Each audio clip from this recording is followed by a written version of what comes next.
I'm going to put two links pinned in the comments. One, I did a panel discussion with the Tone Wizard, who is trying to get into Frank Zappa. If you have not checked that out, I recommend you check it out. It is a good discussion, and he has other videos where he's trying to get into Frank Zappa. It is a very fun watch to see somebody dipping their toes into the waters for the first time and kind of very eagerly and open-mindedly, you know, finding his way in this crazy musical world.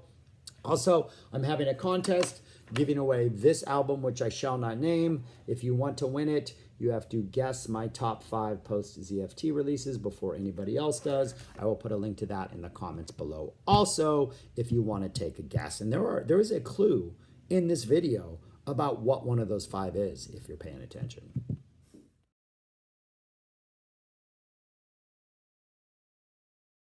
Hello everybody, thanks for tuning into my channel. My name is Shaggy, the Opinionated Hippie, currently ranking and reviewing every single Frank Zappa album released after he passed away in December of 1993. I've done the other 55 released prior to his death elsewhere on this album, on this channel.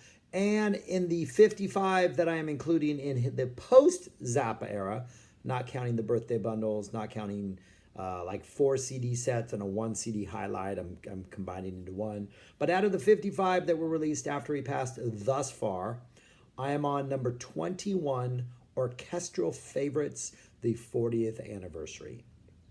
This was released in 2019, which always confuses me because I think of it like the music from the Orchestral Favorites album comes from 3 performances in September of 1975 at the UCLA, on the UCLA campus in Los Angeles.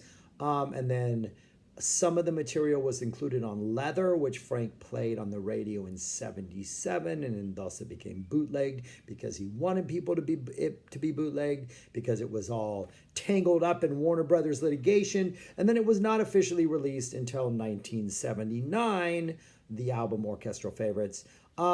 And so to think of it as a 40-year anniversary would be 2019 has always confused me, especially since discs 2 and 3 of the 40th anniversary release are the complete September 18th concert from 1975.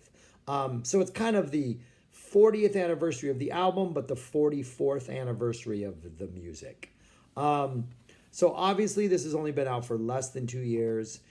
So I'm not as, I've listened to it a bit, but I don't quite know it as well as I would say know anything that was released prior to that. But that's not why it's at number 21. I absolutely love this album. If I had to rank it numerically out of 10, I'd give it like a 9.5, 9.6.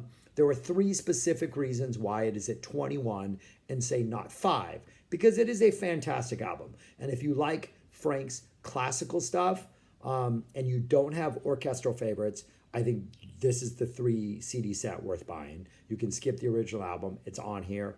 This is an amazing set. If you already have Orchestral Favorites and you're interested in this, sides 2 and 3 are one complete Orchestral Favorites show, a complete concert. And it is, has some material on it which is just special. Just really, really, really good stuff.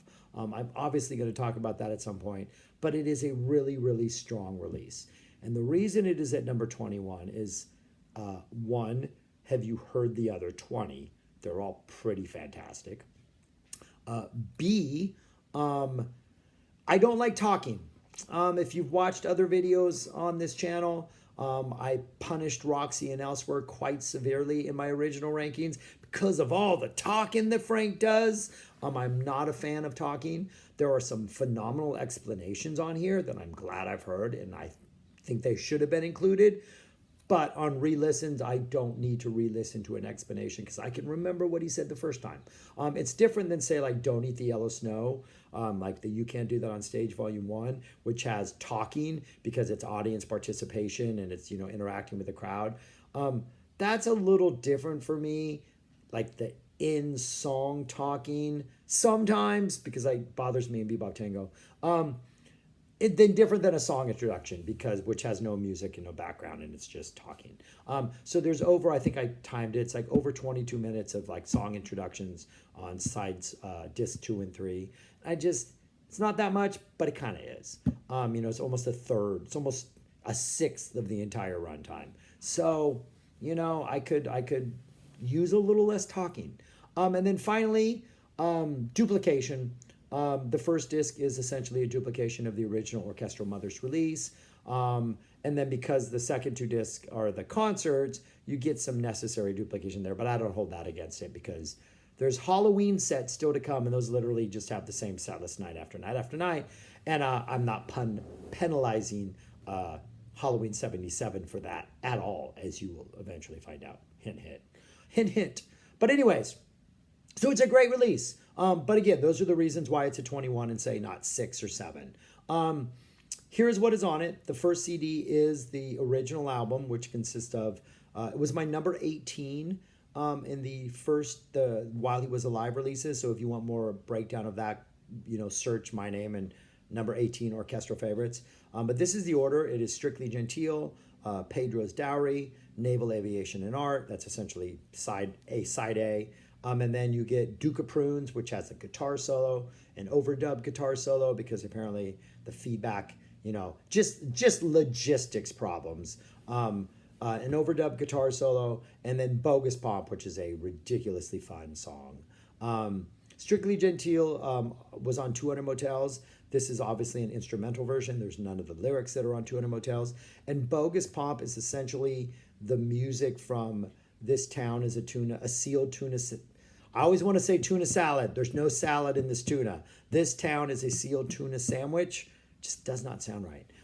So it's a lot. If you're familiar with that suite of songs on 200 Motels, a lot of the same themes are in Bogus Pomp. Bogus Pomp is a really sort of fun, over-the-top, highly theatrical, at times very commercially silly, but engaging 13 plus minutes of music. It is a great, great song. And then the end of the first disc has another version of Strictly Gentile, but has Tommy Marr's keyboard overdubs that sound like Tommy Marr's sounding like Tommy Marr's. Like, if you're familiar with like any band from like fall 77 through 82, the Tommy Marr's keyboard sound. Put that on top of Strictly Gentile Orchestral Favorites, and that's what this overdub sounds like. Kind of an unnecessary little treat, but it's a treat nonetheless. So that's disc 1. Disc 2 and disc 3 are the entire concert from September 18th, 1975. A phenomenal show. There's guitar solos, there's a harmonica solo, there's improv, there's Gregory Peccary. It's a wonderful, wonderful show and a great release. We start off with 6.5 minutes of talking, in which Frank pretty much explains Bogus Pomp. Then you get Bogus Pomp, which is just a deliciously fun song. Interestingly, the mold and cedar are really high in Texas right now, so my allergy medicine, I think, is wearing off. But interesting, on the original Orchestral Favorites 1979 release, Strictly Gentile opens side A, Bogus Pomp closes side B, opens the CD, closes the CD. But in real life, in the actual performance, Bogus Pomp opens the entire show and Strictly Gentile closes the entire show. And I actually think Bogus Pomp as an opener, even though it is 13 plus minutes long, works so much better as an opener. I think it is, yes, it's long, but it completely pulls you in. It's completely compelling. It completely rewards your attention. And after that, you're just ready for more. Like, you're just ready for whatever else Frank has to throw at you. And so I think it's a better opener than a closer, and Strictly Gentile feels like a closer. It was written to be a closer. It closes 200 Motels minus the sort of, that little, we're going to shut down the studio part at the end of it. So it's the live performance. It's interesting that they were switched. Now, I'm assuming that wasn't Frank's doing, but Warner Brothers doing. But I think hearing them in their proper context is better. So you get Bogus Pomp. That's followed by revised music for low budget symphony orchestra, which is pretty much the same as revised music for guitar and low budget orchestra, or music for guitar and low budget orchestra, whatever the name of that is, on the Studio Tan album. What is the name of that? Revised music for guitar and low budget orchestra. Pretty much the same song. If you're familiar with the Studio Tan version, you will definitely pick up on the sort of changes that are in that, but I think they're less stark in the orchestral version and the studio tan version. They're kind of easily recognizable as the same song, but they're kind of different beasts. And so it's a really interesting comparison. That's followed by the story of Pedro's dowry, which is a pretty funny story. It involves some extracurricular horizontal activities. Then you get all of Pedro's Dowry, which is a great song. One of probably the more difficult Frank classical pieces on here. One of his more, just not as melodic as some of his other stuff that would be on here. Then you get the story of Rollo, and then you get Rollo with a phenomenal guitar solo, a great guitar solo. The Rollo that is on One Shot Deal, which I just reviewed, the ending of this, like the last 2.5 minutes of this, is what appears on One Shot Deal. This entire Rollo is like the little intro plus a really healthy long guitar solo plus that ending. That closes out disc 2, those 7 tracks, which are 4 songs plus 3 introductions, if you're counting. And then you get disc 3 opens up with the premiere performance, live performance in front of an audience of Black Napkins. And this is one of the treats of this disc, in that the Black Napkins itself, before they play it, Frank is like, hey, we're going to do something we didn't do last night. These are the chord changes, orchestra. It is like a D minor, and then you go to I don't know what the second chord is. I'm not even sure it was a D minor. But these are the 2 chords. You can play this, then you can play this. If you're in this section, you can play these chords over it. Your root is this. If you're in this section, I don't want you touching that D note in that second chord, but you're allowed to play the 7th and the 5th, and you can, And so he's given them all these real-time instructions, and he goes, okay, let's just run that through really quick.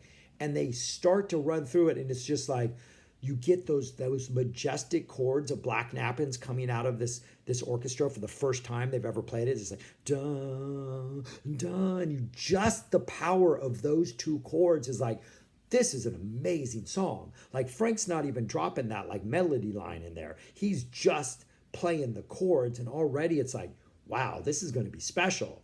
So they run through it, and then Frank says, oh, that sounded great.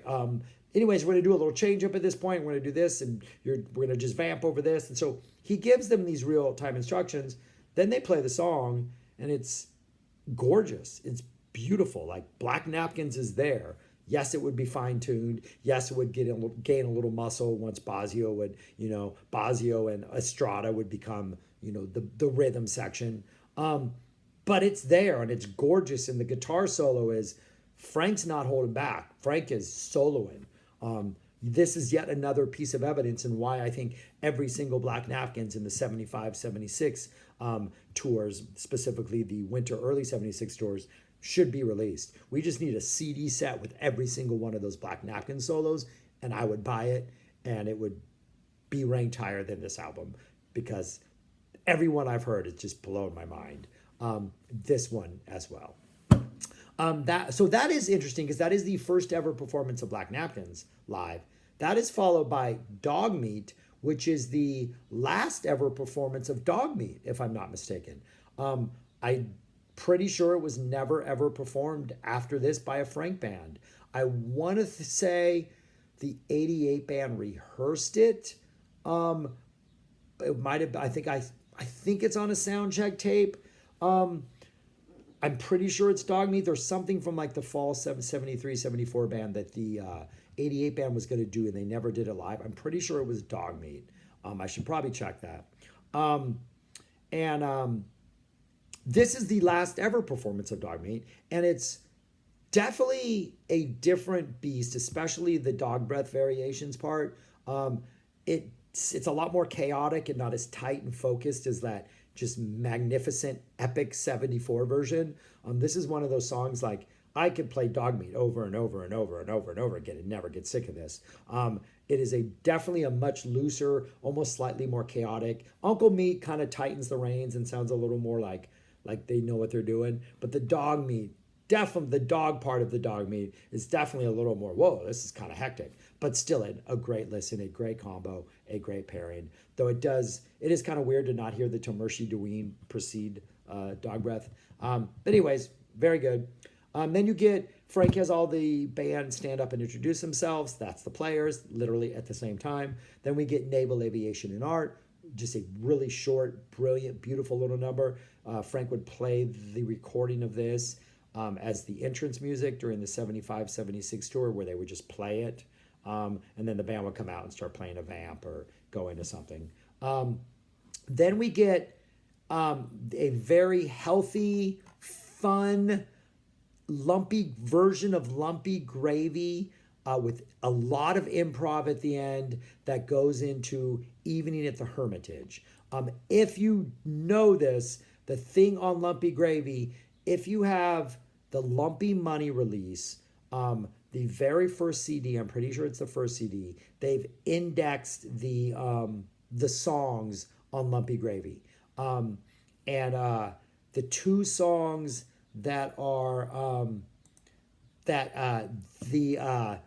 trying to gather my thoughts because there's three titles here that I can never remember. But the Lumpy Gravy improvisations on Orchestral Favorites, if you go to track 4 and track 5 on Lumpy Money, the first disc, I think it's Local Butcher and Gypsy Airs, that is the part of Lumpy Money that they're performing. This is also called Envelopes the Bathtub on the official Lumpy Gravy release, or the original Lumpy Gravy release. So the portion that they play for Orchestral Favorites is either Envelopes the Bathtub, Envelops the Bathtub, I don't think it's Envelopes the Bathtub, I think it's Envelops the Bathtub.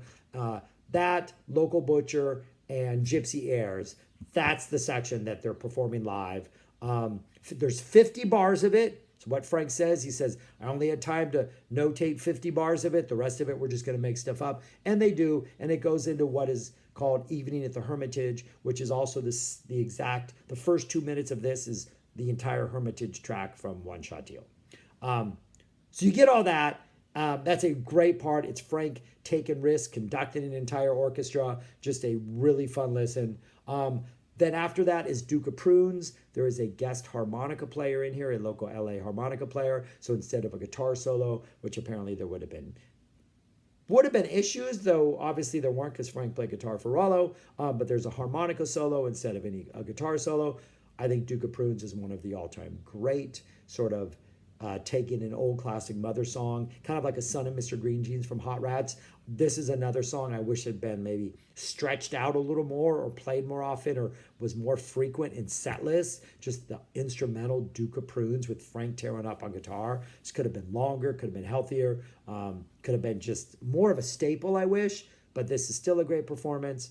And then Frank asked the audience if they want to hear something a little more risky, something that the band is not that comfortable with, but they know it enough to play it. But Frank's worried it's going to come off poorly because the sound in the auditorium is not that good. The acoustics aren't good. There's a lot going on. He doesn't want it to get lost or confusing. So finally he asks them like something like, do you want to hear something, horrible, or do you want to hear something chaotic? Whatever. They take a vote, and what is it? It just might be a waste of time, but we'll vote on it anyways. And they're like, yeah, we'll do it anyways.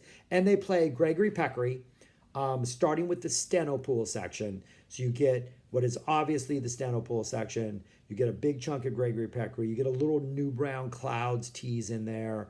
And then that goes on for about almost 13 whole minutes. And it sounds great. Like, I don't know what Frank was worried about. I'm sure there are a whole bunch of mistakes in there that Frank was probably why he did not release it, or why he did not, why he was like, okay, now we're going to go in the studio and we're going to do it right, why he never released this version of it, or why it wasn't slated to be a part of, any release he had put together. But I think it sounds great. I love having it. I think it sounds phenomenal. I'm a big Adventures of Gregory Peccary fan. That was in my top 10 all-time song list. So I will take every version of that song, and this is just great. And then the whole thing closes out with Strictly Genteel, minus any Tommy Mars keyboard, Tommy Mars sounding overdubs. And that is it. 3 discs, not a bad note. A lot of talking, though, which is why it's a 21. If you like his orchestral stuff, I recommend this. I think the 2 discs that are the live show make it all worthwhile. It's a great show. Frank explains a lot about the way he does things. The Black Napkins is mind-blowingly just phenomenal. And I think I respect the song even more now. Like, that moment when he tells them, these are the two chords you're going to play and this is what you're going to do, let's run through it, and they just play those chords, it's one of the most, it's two chords, but Frank chose the correct two chords and hit it out of the ballpark. And the solo is great, as all Black Napkins from this era solos are.